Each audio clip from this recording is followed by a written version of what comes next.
지난 월요일 아침 강릉의 한 식당과 음식물 쓰레기통에서 갓 태어난 아기가 발견됐습니다. 이 아기는 당시 까만 비닐봉투에 쌓인 채였다는데요. 다행히도 빨리 발견이 돼서 목숨은 건졌습니다. 참 어떻게 목숨이 붙은 생명을, 그것도 사람을 음식물 쓰레기통에 버릴 수 있을까요? 해도 너무한 이번 강릉 갓난아기 유기 사건, 오늘 좀 들여다보겠습니다. 먼저 처음 신고를 받고 출동한 곳이 강릉경찰서 여성청소년수사팀인데요. 박정호 경감 연결을 해보죠. 박 경감님 안녕하세요. 네, 안녕하세요. 그러니까 언제 신고를 정확히 받으신 겁니까? 최초 신고 들어온 건 12월 7일 밤 9시 55분 정도 됐습니다. 예, 뭐라고 설명을 하면서 신고자가 신고를 하던가요? 신고자분이 음식물 쓰레기통 그 옆에 인도길을 지나가는데, 예. 음식물 쓰레기통 안에서 아기의 울음소리인지 고양이 울음소리인지 이렇게 좀 애매하게 의심이 간다. 예. 이렇게 해서 신고가 처음 들어온 겁니다. 이분이니까 뚜껑 열어보지 않고 좀 열어보지 않고. 이상하다 해서 신고부터. 그래서 바로 달려가셨겠네요. 예. 가보니까 상황이 어떻든가요? 음식물 쓰레기통을 열어보니까 예. 검정 비닐봉지가 있었습니다. 예. 그 비닐봉지가 이제 우회가 묶인 채로 있어가지고 그거를 풀어봤을 때 예. 아기가 흰색 수건에 좀 이렇게 감싸져 있고 예. 그 안에 이제 탯줄로 보이는 이제 일회용 비닐팩에 이제 이렇게 따로 담겨져 있었습니다. 그러니까 탯줄이 일회용 비닐백에 담겨져 있고 아기는 까만 비닐봉투에 쌓여져 있고. 예. 아기가 참 어떤 상태든가요? 맨 처음에. 처음 봉지를 풀렀을 때 이제 풀기가 좀 어려울 정도로 묶여져 있었는데 그걸 딱 풀으니까 예. 그 안에 이제 아기가 이렇게 웅크리고 울고 있었습니다. 아니 봉지가 풀기 어려울 정도로 꽁꽁 묶여져 있었어요? 입구 부분을 묶었으니까는 밤에 이제 쉽게 풀 수가 없었죠. 그래서 그 꽁꽁 묶은 걸 풀어보니까 아기가 웅크리고 있었고. 예. 아기 맨 밑에 바닥에는 그 일회용 비닐 장갑하고 이제 거기에 탯줄로 보이는 같이 들어있고 그 아기를 싼 거는 수건이 있는데 거기에 이제 혈흔이 좀 묻어 있고. 그러면 지금 이 차가운 날씨에 아이가 쓰레기통 안에 계속 있었다는 거잖아요. 1시간가량. 1시간가량. 추정입니다. 참 이 추운데 우리 어른들이 옷을 벗고선 서 있다고 해도 이게 어떤 날씨인데 그 밤중에 아기가 헐벗은 채로 1시간이 그렇게 있었다는 얘기네요. 그럼 돌덩이, 처음에는 얼음덩이 같았겠어요? 예, 몸이 찼습니다. 예. 저체온증인 상태로 병원으로 후송됐다, 제가 이렇게 들었는데 맞습니까? 예, 맞습니다. 예. 얼마나 놀라셨어요? 처음에 발견하시고는. 그렇게 말입니다. 정말 있을 수 없는 일인데 착잡했습니다. 그렇죠. 경찰 생활 오래 하셨겠지만 이런 경우는 처음이시죠? 예, 저도 20년 넘게 경찰 생활했는데 지금 이 부분은 처음입니다. 예. 지금 상태는 어떤가요, 그 아기? 지금 아기는 이제 그 신생아실에 입원한 상태고요. 예. 처음 병원에 갔을 때 이제 저체온증으로 약간 좀 그랬는데 조금 시간이 지나면서 또 초동 조치를 잘 해서 지금 현재로는 생명에 지장 없고 건강도 양호한 상태입니다. 지금. 정말 다행입니다. 지금 경찰들이 추정할 때 버린 지 몇 시간이나 됐을 걸로 추정하세요? 버린 지는 한 1시간 정도 된 걸로 추정이 되고요. 1시간? 그 아기를 낳은 거는 그날 당일날 낳은 것 같은데 한 6시간 정도 추정을 병원에서 하고 있어요. 태어난 지 6시간 된 아기를 음식물 쓰레기통에 버리고 다행히 행인이 1시간 만에 신고까지 했으니까, 굉장히 적극적으로 신고까지 했으니까 이 아기가 목숨을 구한 거지. 이거 안 그러면 쓰레기통, 뚜껑 달린 쓰레기통일 거 아니에요? 그렇죠. 금방 질식하는 거 아닙니까? 예. 도대체 누가 이런 끔찍한 인륜 범죄를 저질렀을까, 이 부분인데 수사를 하고 계시죠? 예, 지금 현재 수사 중에 있습니다. 예. 어떻게 진행 중이세요? 그쪽에 딱히 CCTV가 그 바로 앞에 있다든가 이런 거는 지금 확인이 안 돼서 주변에 다니는 이제 버스, 그 당시에 통행했던 차량, 이런 거를 인근에 있는 CCTV를 가지고서 지금 수색을 하고 있는 중이고요. 그 주변에서 걸어서 와서 또 그렇게 했을 수도 있을 것 같이 생각이 들어서 그 주변 마을 주변 탐문도 좀 하고 그렇게 하고 있습니다. 그러니까 CCTV 주변을 샅샅이 지금 뒤지고 계시는 거예요. 예. 그럼 어느 정도는 특정이 됐습니까? 몇 명 정도는? 아니요, 지금 확인된 게 없습니다. 확인된 게 없고, 뭐 단독 범행인 수사 중에 있고요. 단독 범행이냐 아니냐, 미성년자냐 아니냐 이런 거 부분 윤곽이 드러난 게 없습니까? 워낙 외곽지고 예. 근거리에 있는 그 CCTV로 이제 통행 차량을 좀 파악하고 뭐 그러기 때문에 정확히 지금 뭐 특정이 된다든가 지금 현재로는 좀 말씀드리기가 좀 그렇습니다. 그렇군요. 그렇지만 CCTV가 주변에 곳곳에 있긴 있으니까 이게 범인이 잡히긴 잡힐 걸로 보세요. 느낌상. 잡아야죠. 어떻게든. 잡아야죠. 예. 인면수심 범죄를 저지른 사람이 누군가 잡아야 되는데 전 아이가 걱정입니다. 이런 경우에 이 아이는 어떻게 되나요?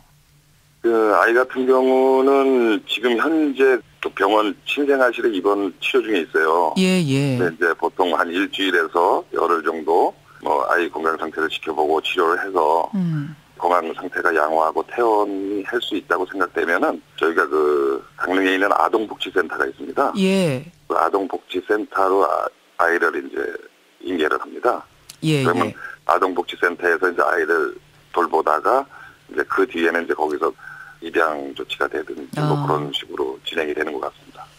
참 경감님, 아무쪼록 뭐 수사도 수사지만 이 아기가 좋은 곳에서 건강하게 클 수 있도록 끝까지 좀 관심 부탁드리겠습니다.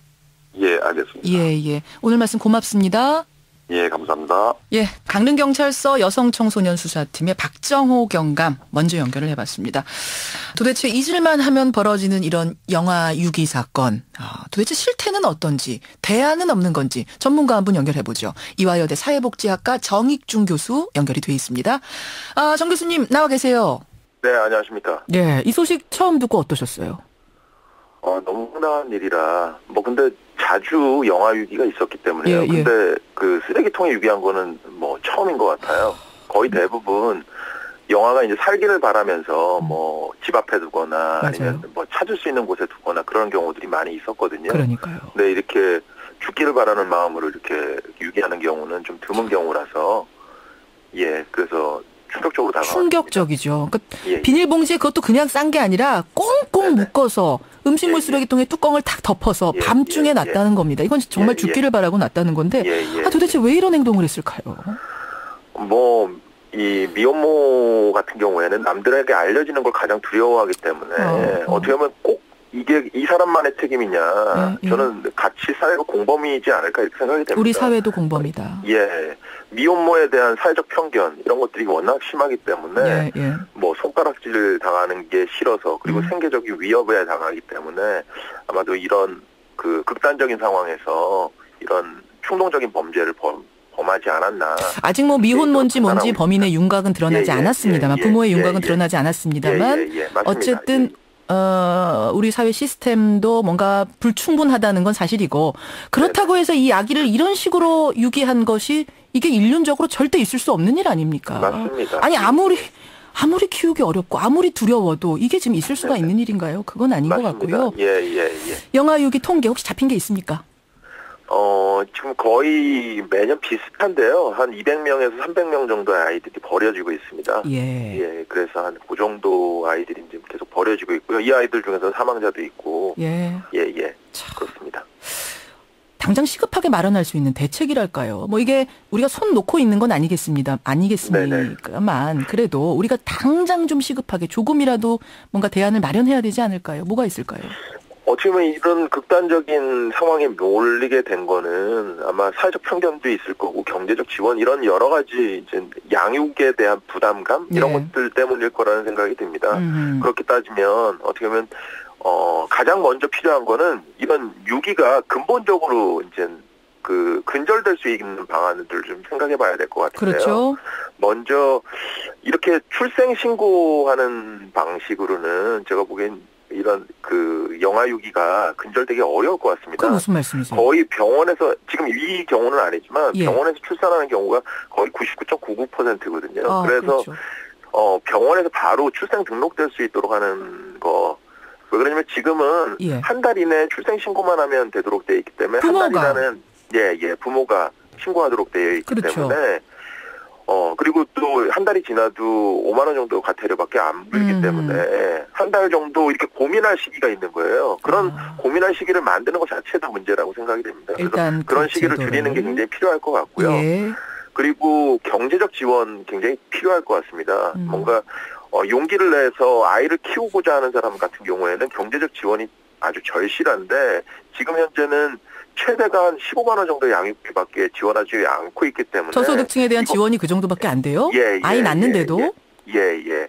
그래서 뭐 이거는 기저귀 뭐 자녀 양육에 필요한 물품구입비에도 못 미치는 금액이기 때문에 이게 실제로 아이를 기르기가 굉장히 어렵지 않을까 이렇게 생각이 됩니다. 교수님, 여기서 한 가지 좀 확인할 것이 확실히 경기가 어려워지면 우리 경제가 어려워지면은 이런 영아 유기 사건도 늘어나는 거 맞지요? 네. 뭐 불행인지 다행인지 영아 유기가 막 급증하거나 이러지는 않았습니다. 그래도 뭐 예를 들어서 이제 그 양육을 포기하는 경우들이 있긴 하지만 이렇게 영아 유기라든지 범죄까지 저지르는 경우는 급증하지는 않았고 아까 전에 말씀드렸던 것처럼 200건에서 한 300건 정도 사이에 계속 유지되고 있습니다. 그래도 우리가 인간이니까요. 아무리 내가 어려워도 내 입에 풀칠 못해도 어떻게 아기를 갖다 버리는 이거는 정말 뭐 경제가 어려워도 쉬운 일이 아니죠. 방법이 다 있거든요. 본인이 키우기 어려우면 지금 아동 양육 시설이라는 곳이 있기 때문에 그리고 뭐 가정 위탁이라는 이런 제도도 있고요. 그렇죠. 그러니까 힘든 기간 동안 아이를 돌봐줄 수 있는 제도가 국가적으로 마련되어 있습니다. 완전 입양이 아니어도 잠깐 위탁도 가능한 거예요? 가능합니다. 근데 이제 제가 보기에는 그런 것들도 있겠지만 아까 전에 말씀드렸던 하루아침에 편견이 사라지는 건 아니잖아요. 그런 편견의 문제 때문에 아마도 그러니까 극단적인 선택을 하는 경우가 많이 있다라는 생각이 들고요. 알겠습니다. 극단적인 선택을 하지 않도록 뭐 국가적 지원이나 사회 편견 이런 것들 줄이는 노력이 필요하지 않을까 이렇게 생각이 됩니다. 그나저나 교수님, 지금 청취자 뭐 천익종님 외에 여러분이 문자도 주셨습니다만 이번에 강릉에서 발견된 그 음식물 쓰레기통의 아기, 그러니까 경찰분 말씀에 의하면 보호센터를 일단 돌다가 입양이 잘 되면 그게 최선이다 그 아이한테 그 말씀하시더라고요. 보통 이런 경우에 입양이 잘 되나요? 입양이 불가능합니다. 입양이 되려면 친부모의 동의가 필요하거든요. 이 아이들 같은 경우에는 친부모의 동의가 없기 때문에 친권 포기 절차가 없었기 때문에 이 아이는 평생 그 양육시설에 살 수밖에 없는 이런 상황입니다. 그러니까 이 부모를 지금 버린 부모를 체포하지 못하면 잡지 못하면 친권 포기 도장을 받지 못하니까 입양이 불가능한. 네, 맞습니다. 지금 우리 법이 그런가요? 예, 맞습니다. 그러면 베이비박스 같은 데 버리고 가는 아이들, 뭐 누구 집 앞에 그냥 놓고 가는 아이들 다. 뭐 베이비박스에 놓고 가면 아이들이 뭐 좋은 곳에 입양될 거라고 생각하는 경우들이 많이 있는데 실제로 불가능합니다. 출생신고 없이 이런 바로 입양되는 그 친권 포기 절차 없이 입양되는 경우는 불가능하기 때문에 절대 있어서는 안 될 범죄라고 이렇게 생각이 됩니다. 이 법이 언제 이렇게 바뀌었죠? 예전에 안 그랬던 것 같은데요. 그러니까 입양특례법이 이제 바뀌면서 이렇게 됐는데요. 이거는 꼭 그 입양뿐만 아니라 이 입양아가 이제 18세가 돼서 부모를 찾고 싶을 때가 있거든요. 그런 때를 위해서라도. 그러면 어떻게 보면 부모하고 이 입양아가 동의한 상태에서 뿌리를 찾을 수 있게 해줘야 된다라고 생각이 됩니다. 알겠습니다. 그런 의미에서는 반드시 뭐 이런 출생신고나 출생등록 이런 것들이 좀 필요하지 않을까 이렇게 생각이 됩니다. 이 아기 사건 어떻게 되는지 제발 좀 관심을 가져야겠습니다. 우리 사회가 고민해야 될 문제가 하나 더 늘었네요. 오늘 말씀 고맙습니다. 네, 감사합니다. 이화여대 사회복지학과 정익중 교수까지 만났습니다.